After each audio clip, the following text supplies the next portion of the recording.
कैसे बनी राक्षसी होलिका एक पूजनीय देवी, जाने रोचक कथा। होली से पहले होलिका दहन करने की परंपरा है। होलिका दहन की कथा तो सब जानते हैं, लेकिन इस कथा में छिपी देवी की महिमा के बारे में आज हम आपको बताएंगे। होलिका दहन से जुड़ी एक कथा काफी प्रचलित है, जिसके अनुसार हिरण्यकश्यप की बहन होलिका ने भाई के साथ मिलकर प्रहलाद को मारने की कोशिश की थी, लेकिन प्रहलाद के बदले होलिका का ही दहन हो गया।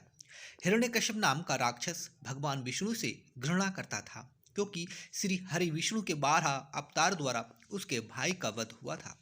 इसी कारण उसने तपस्या कर ब्रह्मा देव से दिव्य वरदान मांगा और अपने राज्य में विष्णु पूजा पर प्रतिबंध लगा दिया। वह खुद को भगवान मानने लगा था।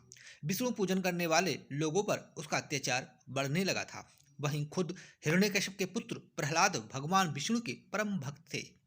यह बात जब दुराचारी को पता चली तो उसने प्रहलाद को मारने के कई प्रयास किए।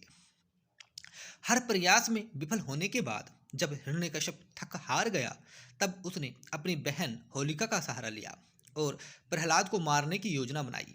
होलिका को वरदान था कि वह आग में नहीं जलेगी और इसी के बल पर वह प्रहलाद को चिता पर लेकर बैठ गई। विष्णु भक्त की भक्ति रंग लाई और प्रहलाद की अग्नि में से सुरक्षित बाहर आ गए, पर हिरण्यकश्यप की बहन होलिका अग्नि में जलकर खाक हो गई।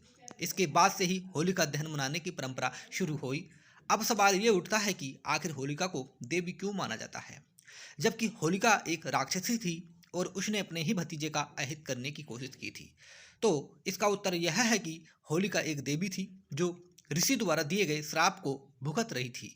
मृत्यु के कारण उस जन्म का उसका श्राप पूर्ण हो गया और अग्नि में जलने के कारण वह शुद्ध हो गई।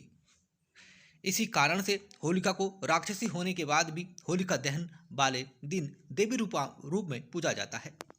माना जाता है कि होलिका दहन वाले दिन अग्नि में एक मुट्ठी चावल डालने से होलिका देवी की कृपा बनी रहती है और कोई भी आपका अहित नहीं कर पाता है। अग्नि के चक्कर लगाने से कष्ट मिट जाते हैं।